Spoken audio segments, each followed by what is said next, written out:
Well, hello everybody in Manchester, Auburn, Hooksett. It's the Progress Report. It's September 14th. My God, we're about halfway through September, this glorious month that we have every year. And it's one day after the primary elections statewide, and we're going to want to talk about that. And we've got two wonderful guests here to share the program with me, the Progress Report for this Wednesday in September, and that's Garth Corvo, longtime public servant here in Manchester as an alderman. It's alderman, right? I was served 3 terms representing Ward 6. Ward 6 as an alderman, and Tim Smith, a exceptionally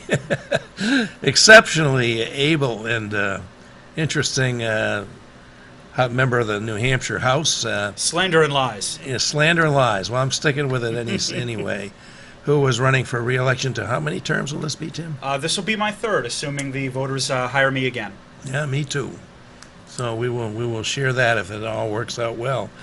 And both these folks are candidates for the elections coming up, the finals, as we say, in November.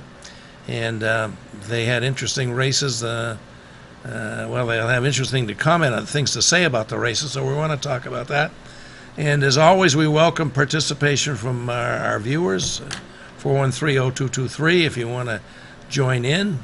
Mike Farley is not available tonight. He may be here late in the show, but I'm guessing he's probably tied up doing otherwise worthwhile public-spirited things, as he always does when he can't be here.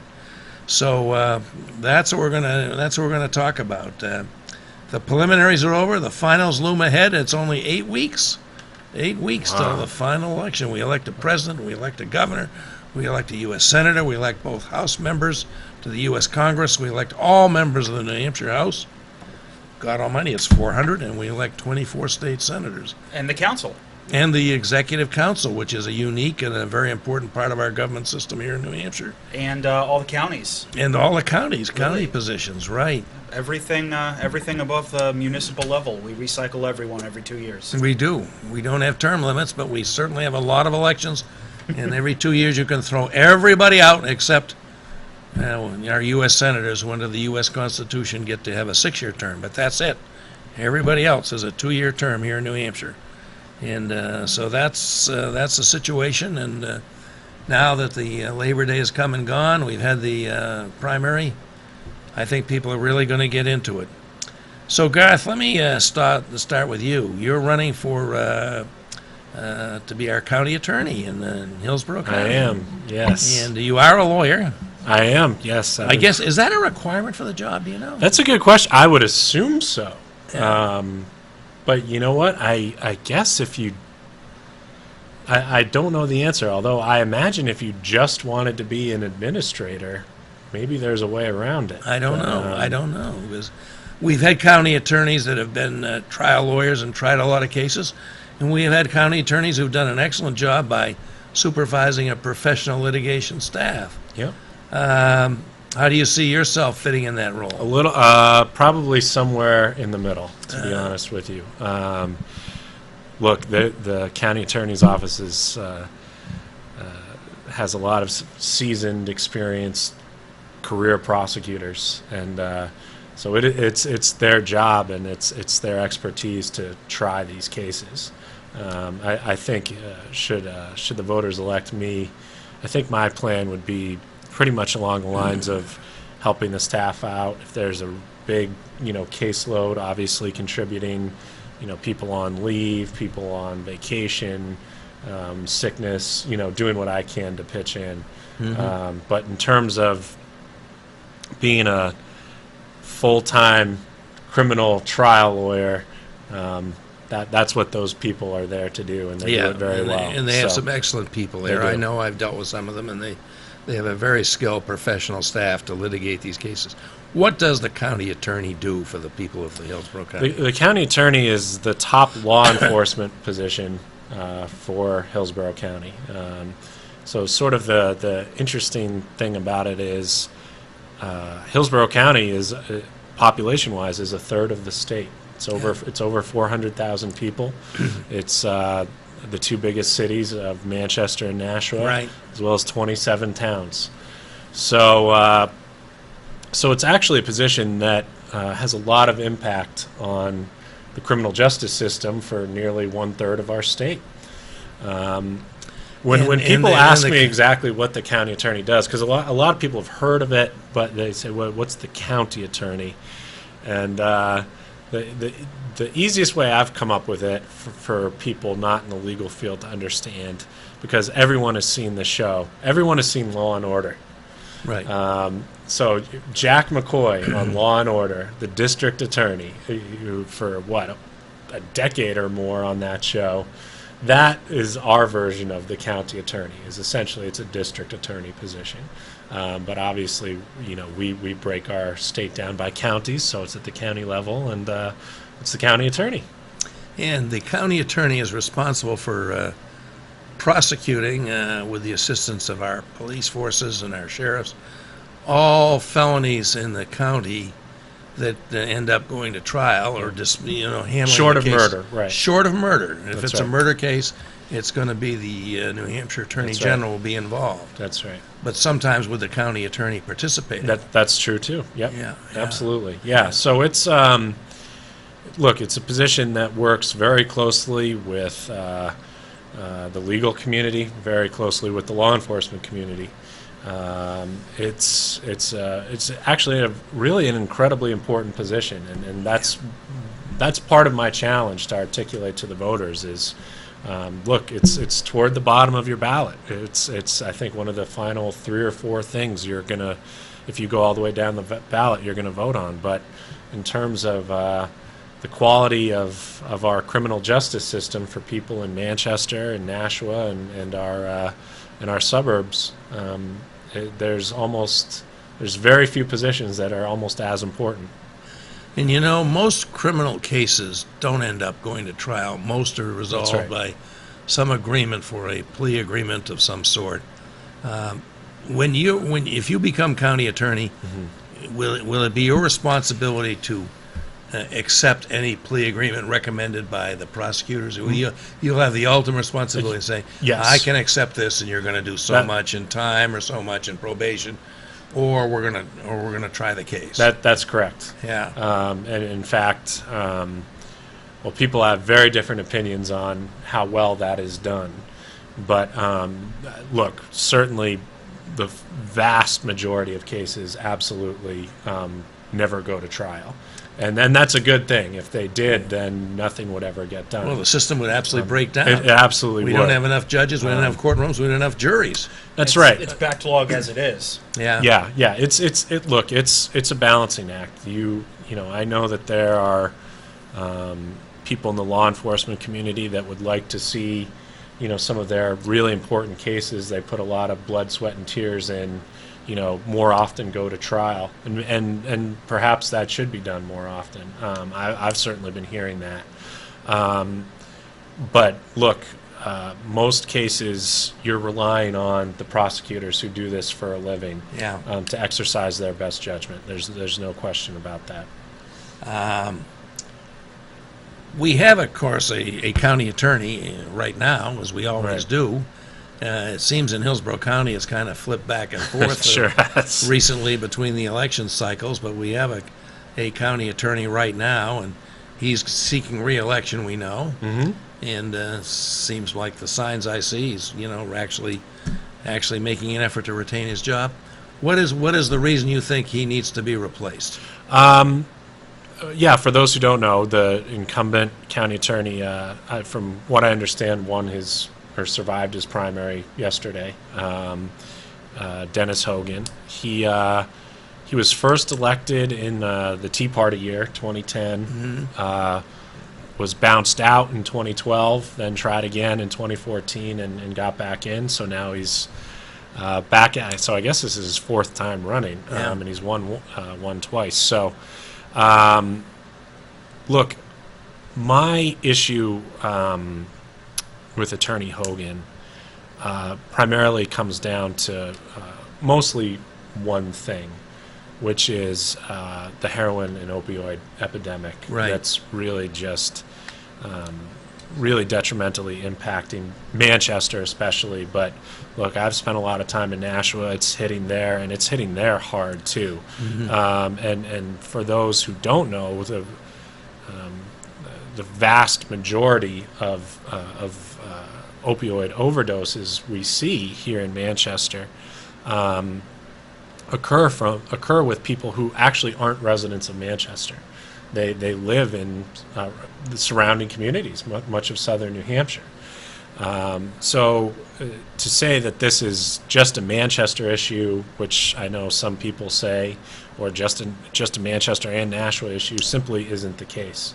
When I've been campaigning across this county, it is by far the number one issue people are talking about. And I don't just mean that in the context of my race. I mean that in the context of every race, but particularly this race. To be honest with you, I've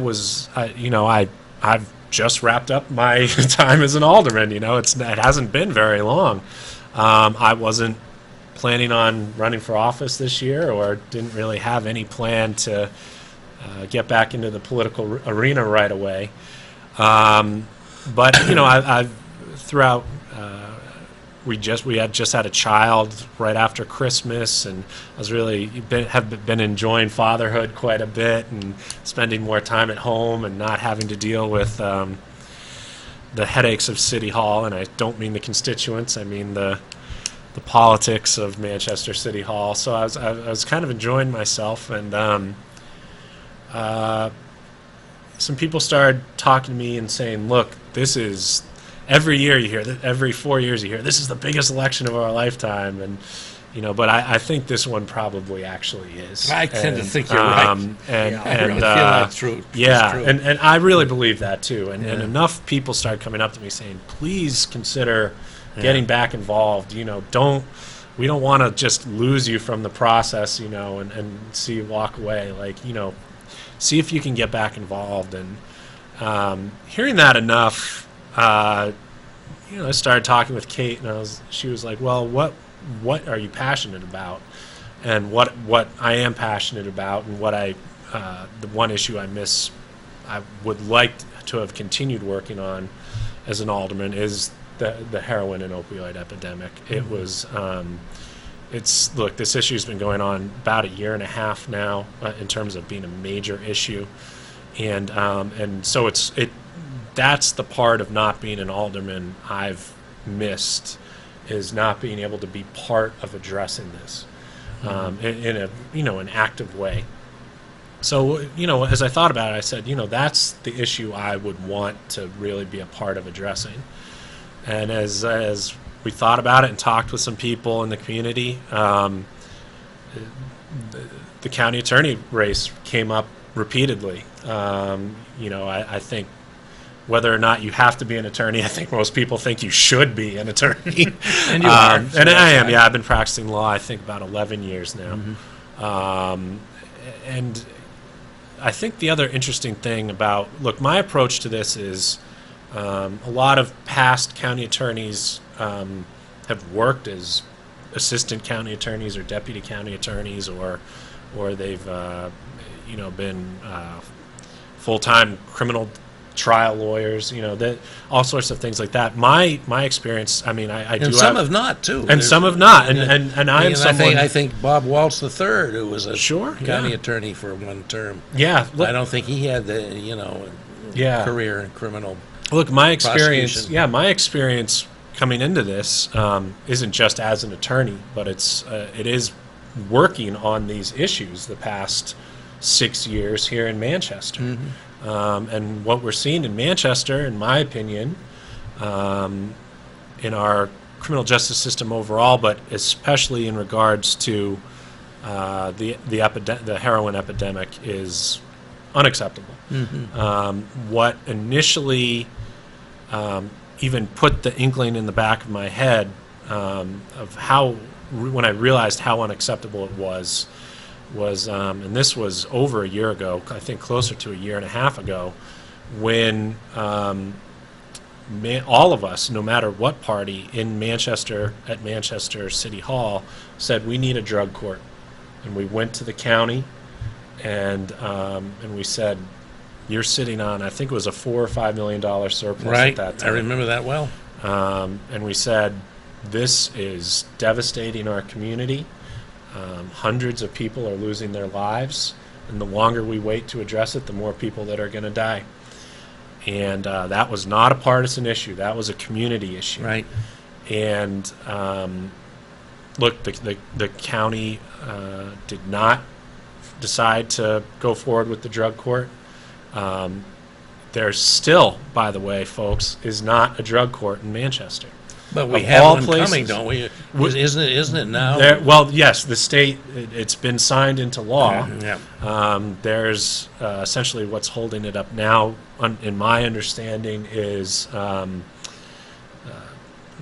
bureaucracy. It's the state government, the federal government, and probably to a lesser extent county government. But we need to get that up and running as Yeah. soon as possible. And not only that, not just get it up and running, but we need to make sure it's running well. Right. This Right. needs to be done not only quickly, but well. In Nashua, they do have a drug court. It's small, though. I think they only take about 50 people at a Yeah. time, which when you're talking about, hundreds and hundreds and hundreds of overdoses, since January. I'm trying to remember. The Nashua police chief was telling me, I think Nashua has had, boy, I don't want to botch this, but I feel like it's been close to give or take a dozen or two. It's been right around 400 overdoses in Nashua since the start of the year. So, by the way, Manchester is more than that. Of course. And that's Of course, but it's appalling. But yeah, these are, we're talking about hundreds and hundreds of lives here. Yeah. So, when we talk about the Nashua Drug Court, that it's good we're benefiting 50 people at a time. But even that drug court needs to be, greatly expanded. And Manchester just flat out needs one right now. It should have been done some time ago. And that's Yeah. exactly why I've decided to run. Yeah. Is look, I was told by enough people in Manchester and outside of Manchester of both political parties, and I don't want this to sound like a personal attack, but had Dennis Hogan done his job, had he been an advocate, stood up and said with 100% certainty, as the top law enforcement official of this county, Manchester needs a drug court and it's unacceptable there isn't one right now. Had he done that, I've been told by a number of people there would be a drug court right now, Yeah. because a lot of people are going to trust the judgment of the top law enforcement official for Yeah. this county. Now, he wasn't opposed to it. He was there, he was Yeah. part of the process, but he wasn't leading the process. Right. And look, I got into law because, Attorney Hogan says, he really prides, he goes out there and goes on TV and says, I really consider myself a good administrator. We implemented the Bill O'Brien spending cuts, and we've dealt with more cases, and we're doing things efficiently, and I put in a new computer system, and, I'm running a tight ship over there. Well, first of all, that's debatable. But second of all, that shouldn't be the most important part of the county attorney's job. Right, I know he doesn't want to offend people or make waves, but I got into law to be an advocate. Right. To me, I don't know why anyone else would want to be an attorney Yeah. if you're not going to be an advocate for people. Yeah. Like, why? I don't Literally understand. the job. That's right. I don't understand why he does the job. Yeah. And I look, if I'm elected county attorney on November 8th, I consider, other than the administrative function, which is important, the most important aspect of that job is to be an advocate for the 400,000 people of Hillsborough County and their constitutional rights and civil liberties. Which I guess, Garth, is about more than just prosecuting people and sending them away to the lockup. That's right. Yeah. There's It absolutely there's is. more to it than that, and the That- drug court much more. is a perfect example. That's 'cause we call it a drug court, but it's not like our regular courts. Oh no. It's a not. program that combines accountability with an opportunity to take a treatment path. That's right. Isn't that about the size of it? Yes. Oh, you summarized it and very we well. have these drug courts in our other New Hampshire counties, not all of them, but several of them. Yep. Particularly, I guess, Stratford County, and the Yeah, success they have rate a is very very- successful. Yes. And it's Very interesting. good. Very high recidivism rate. Yeah. And it's interesting to me that the frontline people on this drug problem, whether it's our Superior Court Chief Judge Tina Nato, Yep. or others in the judiciary, others in the recovery effort, interventions, they're all saying that we have to have more than just a law enforcement approach to this problem. Look, and by the way, and law enforcement, talk with Chief Willard Yeah. here in Manchester, talk with Chief Lavoie in Nashua.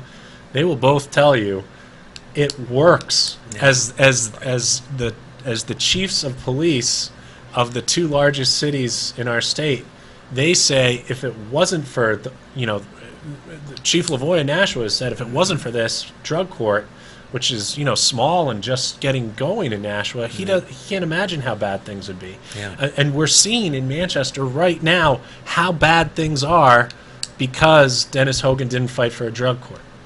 So, look, drug courts are only part of the issue. There's no question about it in Right. terms of tackling this epidemic.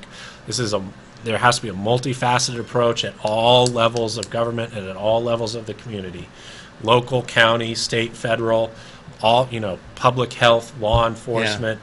You go all the way around. This has to be a multifaceted approach. The approach of the county attorney has to be that of an advocate. Yeah. Bottom line, and it's not being done. It's Yeah. just not being done by the incumbent right now. Okay, very good. Sorry, I came off as a little more passionate than I thought Well, right there, but You're passionate for a yeah, good reason look, and look, a good cause. Look, I mean Something that's to be passionate about. yeah. Look, It's important. Yeah, I don't think there's anything more important. I don't think there's any other reason to run for I to mean, be an this attorney is about or to life run and for death for office. people, so That's it's- right. I mean, there are real stakes to this election. Absolutely. Yeah. So, Mr. Smith goes to Concord for the third time, we Nice. Well, maybe. hope. Maybe. Well, how do things go for you in the primary? You didn't have a primary, did you? Or did you? We had two candidates on the Democratic side for 2 seats. So we had a primary, but it was uncontested on our side. Yeah, as it was in Ward 12 where I am too. Right. On the Republican side, they had a 3-way primary for 2 seats. So theirs was a little bit more competitive, obviously, than 2 candidates for 2 seats. I mean, as long as I showed up and voted for myself, I was going to be safe in terms of the election. Right. But I think that the primary is still an important process to participate in, even if it's not competitive in your particular race. Right. Because you still need to demonstrate to the voters that you're not just going to try and get elected and show up for the license plate and go home. Yeah. That you're actually serious about serving the district, that you care about what their interests are, what their Right. issues are, and really making sure folks know that you care about working for them. Yeah. That's the real heart of being a state representative. It's not. I mean, I've got friends who've asked me from other parts of the state. They're interested in running for state rep at some point. They've asked me about how to get started, and the first thing I always tell them is make sure that you're in a place in your head, in your life, in your schedule that you can devote an enormous amount of time to serving your neighborhood. And I have to say, Tim, you do that. I try. You not only try, you do that. I mean, I don't think there's a harder working state rep in the city of Manchester than you are. And I've accused you of being a lawyer in the past because Everybody thinks I'm an attorney. everybody thinks you're an attorney because you have I think attorneys have a good way of thinking about things and a logical, analytical approach to problems. And I see that with you when you take on issues, and you've taken on a good many issues. So, I think it's terrific that you're out there doing what you're doing. Let's see. Well, how did the Republican thing come out, by the way? Exactly as I expected. The three candidates were Tammy Simmons, who's the incumbent. She currently holds the second seat in my district. We're a split district. Right. I think they're romantically involved. Dan Garthwaite. I don't want to speak for them and put a label on their Okay. interpersonal relationship. And a young lady named Alexandria Knox, who had previously tried to run for alderman, didn't work out so well that's for right. her. Yeah. And Dan and Tammy won the primary by a pretty commanding amount. And Okay. I expected that. They had the top two slots on the ballot, which is always a tremendous advantage for Yeah. a down ticket race. Yeah. And they campaigned together. So it was a reasonable bet that if somebody was going to support one of them knowingly, not just on like a partisan or a random basis, that they were going to support both of them. Yeah. So I expected, Tammy and Dan to win on the Republican side. And they did. Yep. So, what are the issues that particularly motivate you to be taking on this big job Well- for $100 a year? Yeah, well, the paycheck, obviously. For all of us. Really, it's been different each time. You know what? This is going to sound really corny, but any time that I've been involved in any sort of public service or political office, in my entire life, it's because enough people have asked me to do it. I first ran for office in 2014. I'm sorry, 2012, because enough of my friends and people in my neighborhood said, "Hey, you really ought to run for something." And I had heard enough things about City Hall, no offense, that the politics. Hey, I'm not there anymore. None taken. That the Even if I politics- was there, none taken. Well, that the politics at City He's Hall. playing Nolo contender. Yeah, That you're way. right. Yeah. That the politics at City Hall are very personal. People hold grudges, and I didn't want the drama of that. So I decided to run for state rep, and the voters in the district, sent me up to Concord. I ran for re-election in 2014. I was very strongly motivated, but I always tell myself that I'll only run for re-election or run for office if people ask me to do so, and people did. I had a very strong level of support based on my willingness and eagerness, really, to tackle corruption. And I used the corruption in a very general sense, not people exchanging bags with a dollar sign on it in the hallway, but corrupt practices, institutional rules that lead to the appearance of corrupt practices. And this time around, the emphasis that I've been hearing from constituents has been on a lot more practical issues. The number one thing that people have asked about, of course, is the drug crisis. And I introduced legislation actually at the request of some aldermen to sort of help the city work better with the county and the state on that. And also, I have a highway exit in my district. Exit 4 is still halfway through being completed. Yeah, is that ever going to get Yeah, I done? was- I hope so. It's back on schedule. It was behind for a little while, but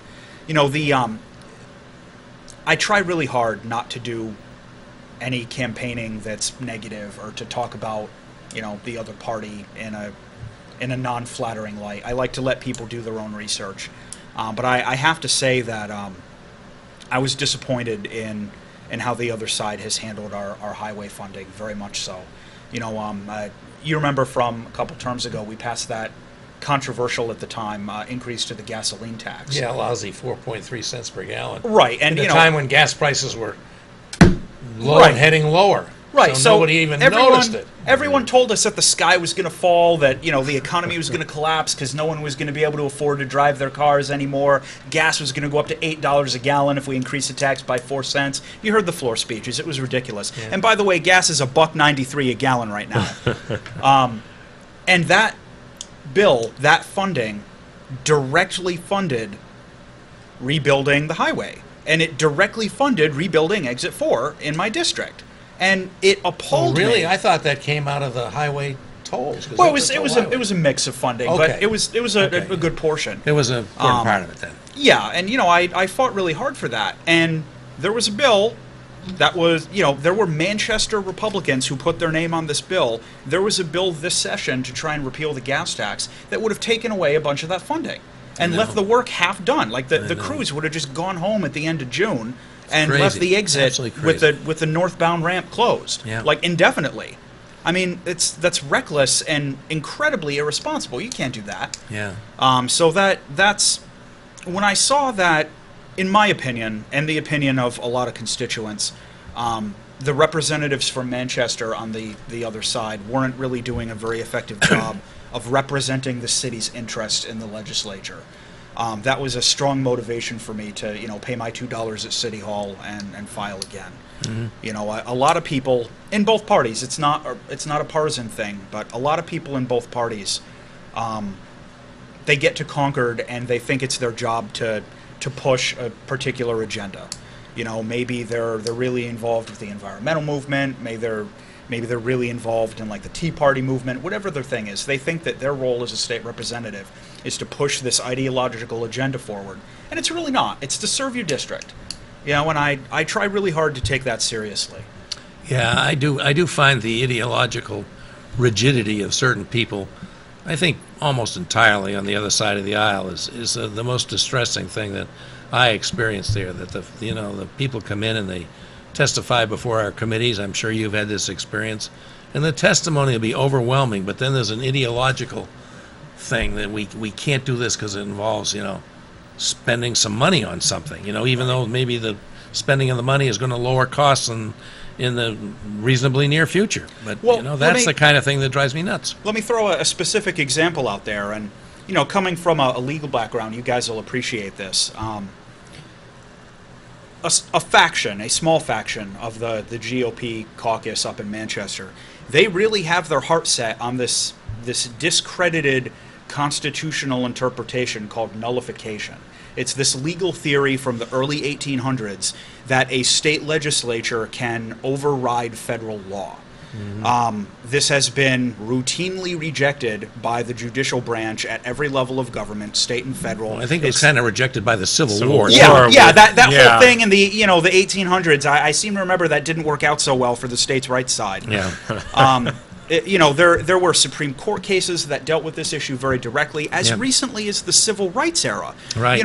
We sent National Guard troops Yeah. to enforce federal law. A fellow because- named George Wallace standing in the schoolhouse door to prevent Right. the federal troops from being, or federal, marshals from being able Right. to And, enforce this- the national law that you have a right to an education. President Eisenhower, the Right. former general, had to Former send in general. troops. That was in Little Rock, but at the University of Alabama. And how embarrassing is and how that? embarrassing. That happened in this country. Yeah. And so we have this small faction in the GOP caucus up there that are completely undeterred by the legal history surrounding the issue. They are undeterred by a plain text reading of the Constitution. They are undeterred by the mountain of judicial case law surrounding this topic. Yeah. They are undeterred by the words of the Founding Fathers. They have it in their head that their own personal opinion is that the states should have the ability to override the federal government. Yeah. So they submit these bills that are completely unenforceable to try and override the federal government. We had one, and it blows my mind that this did well in committee, that would have tried to allow, it would have opted state dairy farmers out of FDA safety standards. So ignoring the fact that that's completely unenforceable, we're not empowered to decide that farmers in New Hampshire are not going to be subject to FDA regulations. Can you imagine the practical problems that would cause for a dairy farmer that tried to follow that law if Right. it had actually been passed and survived a veto? Some farmer, by following state law, would be guilty of federal crimes. I mean, how incredibly irresponsible is that? But the practical implication of it is completely unfazing to these folks. They keep submitting these ridiculous, unconstitutional bills based on this discredited 175-year-old ideological nonsense that would have seemed quaint to the Roman Senate. And I mean, I have to ask, who in their district is served by this nonsense? Yeah. I'd I wager a bet that absolutely it's not agree. too many I don't understand it at all. But this ideological fervor that motivates so many people to go in the face of clear evidence that this is not in the public interest happens again and again. Tim, one of the things I was most impressed about that you've done in the legislature was taking on the the idea of beginning to think about a way to address the Citizens United corruption of our political system. And I don't know how you did it, but you managed to pull off a favorable House vote when we did not have a majority to begin to address this. You want to talk about that a little bit? Yeah, you are not alone. There were a lot of people, especially in our own party leadership, who were shocked I was able to pull that off. I'm going to skip the hour-long context, but the Cliff Notes version is that in the U.S. Constitution, there are two ways for the U.S. Constitution to be amended.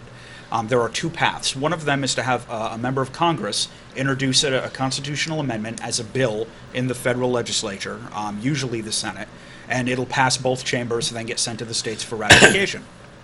There's a second method that hasn't been used, but it's been threatened credibly, that allows the states to come together and do a convention of the states to have... well, it was used once. Well, it... 1787. Oh, No, actually, that's not a very good analogy. Oh, it isn't? I'm no, sorry, it's I didn't know not. that. Okay. I'll defer. The Constitutional Convention that wrote the document was very broadly empowered. They were sent down to Philadelphia to come up with a new constitution.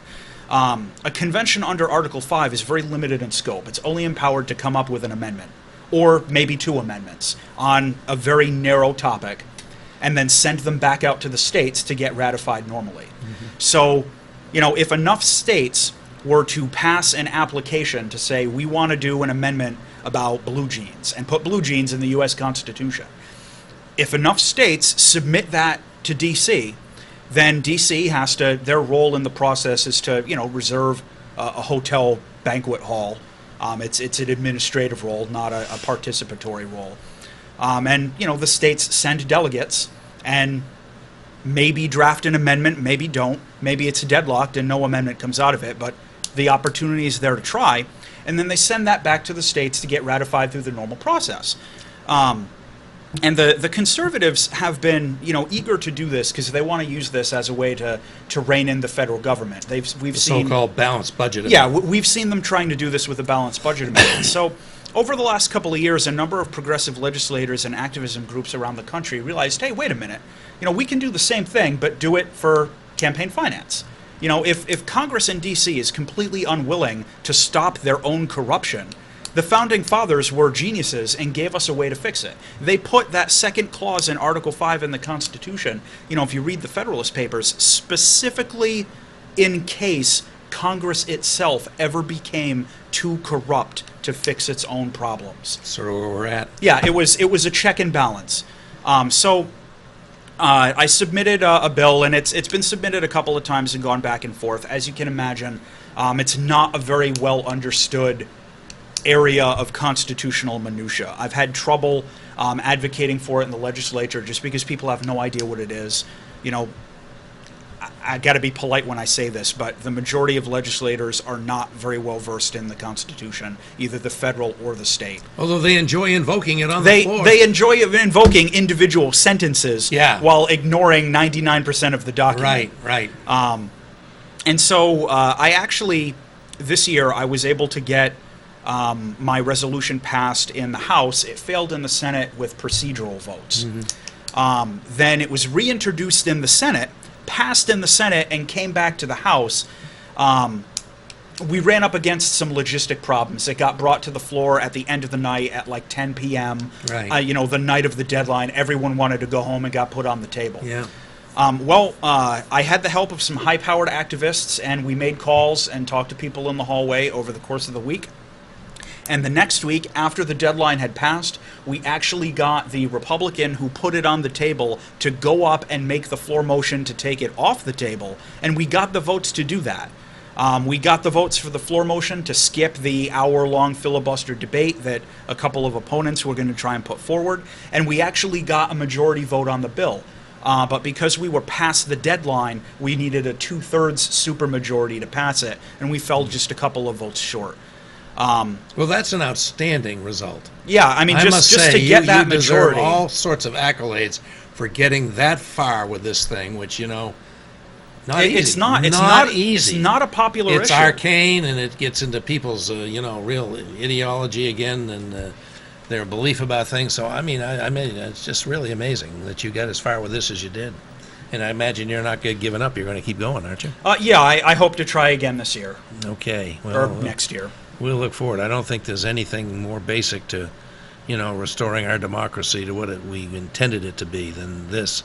The good thing about it, just as the closing thought on the topic, it doesn't even have to work. It's the threat of it, that can scare Congress into acting. That's how we got direct election of U.S. senators. Yeah. Under the original U.S. Constitution, Yeah. U.S. senators were elected by the Right, state state legislatures. Yeah. And the only way that we got direct election to U.S. senators is that enough states had gone through that second process with Article 5 and passed resolutions and had submitted them to D.C. and said, no, we're serious, we're going to elect you guys directly. And it got to the point where the last state had introduced a resolution and was about to vote on it.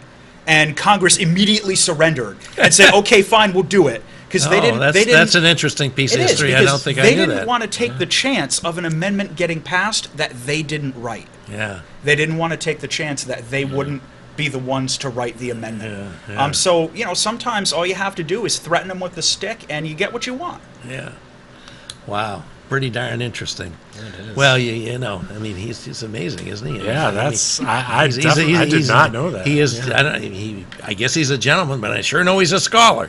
There's no doubt about that, Tim. Yeah, remind Slander me and not to be lies. on the other side of an issue. for Tim. Right. He can make lawyers squirm. Yeah, with don't us. become a lawyer. I don't want to be in court with you. Yeah. Everybody thinks I already am. I don't know. Yeah, including me. Well, folks, this is good. We're rolling right through. We're not taking breaks tonight. Somebody wants to call in and talk about this stuff. It's a little arcane, but it's important stuff. 413-0223. And now, why don't let's just talk a little bit about yesterday's election and Yeah. what was interesting and what was surprising and what was expected and what do you think the entrails are telling us on these, looking over these election results about what's going to happen. Well, I'll tell you though. Well, what was the big surprise for you, Gareth? For me, that Frank Edelblut nearly derailed Chris Sununu. I think so. What was That it? was a shock. 1,000 That was- votes that was- out that of was a- over 100,000. That it seemed like the prognosticators were talking. If anyone did beat Sununu, it would be our mayor, Teddy. Teddy Gatsis. And he flopped. And he flopped big time. He came in third. Yeah, He came in third. And it wasn't close. It wasn't a close no, third. It was no, a it big was- margin. So, and by the way, is that the first election he's lost? Yes. I think it is. I can Out tell you of- for sure that is the first Yeah. election he's lost. And I predicted he was going to lose an election this year. I wasn't sure it was going to be this one or Or the the- November election right. if he prevailed in this one. Right. But yes, this is the first election Yeah. his entire career he's lost. Yeah. And a lot of people have come close to defeating him. Joyce Craig last Yourself? year. Myself 10 Yeah. years ago. But this is the first time he's lost an election, and it was quite stunning. Yeah, that result just. I mean, I always thought, and I'm not. I always thought Sununu would have been a relatively weak nominee anyway. Yeah. I don't think he brings much of a track record or much accomplishment to the Yeah. race or much of a vision really. I mean, the guy's flip flopped on almost every issue you can think of, but. I honestly thought it would have been. I thought the race, just I think like everyone did, was going to be between Sununu and Gatsis. That's what we all thought. And that Edelblut was leading most of the night. He's a one-term serving state rep from Wilton. Wilton, right? Yeah, but he is an impressive guy. I got to say, I don't agree with him on most of the things he stands for, but he is impressive. He's very smart. He's obviously got plenty of wherewithal to help his own campaign That's true. financially. You both serve with him. I mean, Yeah. And he's I've known impressive. him outside the legislature a little bit. Yeah. Well, let's say hi to Eddie. Hey, Eddie, you on the phone with us? Hello? Hi, Eddie. Thanks for calling in. Always a pleasure. Yeah, hey, listen, my question here is for Garth Corvo. Okay. Garth, I want to wish you good luck in your campaign Thanks, Eddie. for Hillsborough County Attorney. Can you tell us do you have a platform, what it is you hope to accomplish, what it is you hope to change, or what's your campaign about? Sure. Yeah. sort of to reiterate what I was saying at the beginning of the Thanks, show. Eddie, for the question. The biggest issue, the biggest reason I am running for this office is I think we need new leadership in addressing the heroin and opioid epidemic. As someone who's, been part of the community for a long time, part of, the city's efforts to address this issue, so much of what we have done on a local level, we can only do so much. As Chief Willard says, we can't arrest our way out of this process. Yes, he has said that. That's right. At some point, different levels of government need to take ownership and accountability in moving in addressing this problem. That was not done last year from the county attorney, and now look. At some point, we don't know when, there's supposed to be a drug court in Manchester. Can't come soon enough. That's the point. It should have already come. Had there been an advocate in that position making a genuine, wholehearted case for it, I believe we would have a drug court right now, and that may and I somewhat fault our mayor on this too, because I know he's concerned about the drug epidemic. He is. Yeah. I mean, he cares about our city. He He cares does. about the loss of life we're Yep. experiencing. But the idea that he was not willing to put give any hint that we'd put any city resources into supporting this, and leave it all up to the county delegation, Well, to the county surplus, I think was a That terrible mistake. came up as an issue. Some of us, Joyce Craig, Dan O'Neill, myself, I think Ron Ludwig and Bill Barry. It was only a handful of us, but we said the city. We put forward a motion that the city will put in money. Put some skin in the game. We'll give the county an And then incentive. the county would have come to do along, this. I think. I really believe they would have. I think they would have too, but that went nowhere. Well, the mayor as did a- not want that. As a very direct segue to that, the big opposition to it was that letter that the mayor got from the Chief Justice, trying to say that the city wasn't empowered to help out the county.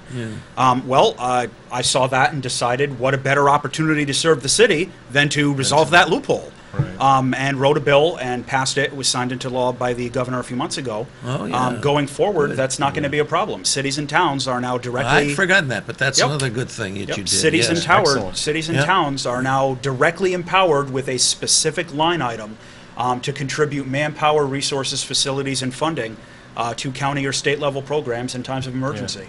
And I mean, look, and that is terrific, by the way.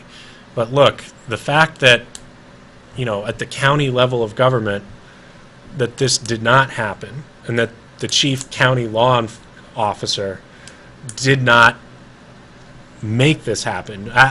And I'm not saying like he can do it alone, Yeah. but through sheer force of will, one person can't get it done. But as I said, look, my only reason to run for office is to accomplish something. It's to meet challenges. It is to be an advocate. If Dennis Hogan isn't going to undertake that aspect of the job, to me, that's disqualifying. I don't see any other reason why anyone should be the county attorney, other than to make a strong case at a very important time in this city's history and that of Nashua and communities all over our county. I just don't know why he wants the job. Yeah. I know why I will do the job, okay? Because I see a problem in our community. I see it when we drive downtown and there's fire trucks and ambulances and police cruisers, and you know why. Well, can I throw 2 cents in on that? Absolutely. Please. A lot of folks might not realize that state representatives pull double duty as the county Right, yep. legislature. Right.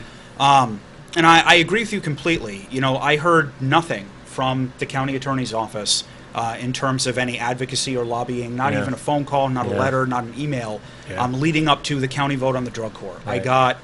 I got invited by City Hall to one sit-down meeting with the governor and a few local advocates, Yeah. and that was it. And there was no follow-up. Not very many state reps even showed up for that. Right. There was very little advocacy that was done. And I mean, I think I can safely speak for most state legislators that if we were to get a call from our local school board member in our district, from an alderman or a city councilman in our district, from a selectman in our district, and say, hey, look, I've got 2 cents about this nonpartisan issue that's going to directly impact the people in the district, I'm going to take that pretty seriously. You know, if my school board member calls up and says, hey, you know, you've got a bill coming up about this thing with the books next month, and if this passes, it's going to have this, you know, it's going to send everything crazy, and everyone's going to have to repaint the walls purple, it's going to be chaos, and, you know, cats and dogs living together. I'm going to take his feedback on that really serious and take a good hard look at that bill and figure out what I got to do. And, you know, we had incredibly low turnout for that vote at the county. For the drug court, very low turnout. We had a lack of a quorum. Had to come back a second time. Yeah, and it only ended up failing, but what was it, 6 votes? Yeah. I think. I mean, it was incredibly close, and with low attendance, you know, I'd like to think if there was a little bit more pressure from below to compel the attendance of the state representatives to that session, you know, maybe we would already have a drug court right now. And look, when you're the top prosecutor for this county, for this city, I mean, that should be your job, is to be making those calls and taking meetings with Tim and Bob and state reps from all over Manchester, no matter what party, all over Nashua and the county, no matter what party. Because, look, I know on the city level that this was not a partisan issue, not even remotely. And not at the state level. Right. This is about the quality of doing your job, of being, if you're going to be an attorney, be an advocate. Right. I've heard him say, you know, you don't read my name in the paper for a reason. Well, I mean, that's fine, but then what are you doing? Yeah. That's what I want to know. I mean, if we don't know, if you're not... maybe not good to read your name in the paper about your indictment, but if it's about you're doing something but if it's about to address this that's crisis. Right. Exactly. Yeah. Exactly. Yeah. Well. Tim, we're talking about surprises in the election. We mentioned the Edelblut. I think you probably agree that was the big surprise tonight. What else about the election struck you as surprise? CD1. I am shocked, appalled, and amused that Frank Ginta came out on top. I would have never guessed it. I mean, wow, you both know, thought he was going to lose. I did, although at the last I began hearing that, you know, he might pull it off. But, you know, for this guy, and, you know... don't underestimate him. When a Republican loses I guess that's the lesson. You should not underestimate him. Yeah. I mean, when a Republican loses the union leader, that's a below-the-belt hit. It's hard to get up from that. And it was the single most effective editorial they've ever written. Yes. 5 words. Yes. With his picture. Yes. Frank Ginta's a goddamn liar. And, you know, he overcame it. I don't know. It's just amazing. But I at the same understand time, that even the day before the vote, Senator Ayotte was still calling for him to resign. Yeah. But, you know, at the same amazing. time, I'm probably going to send him a thank you card for giving CD1 back to Carol. So.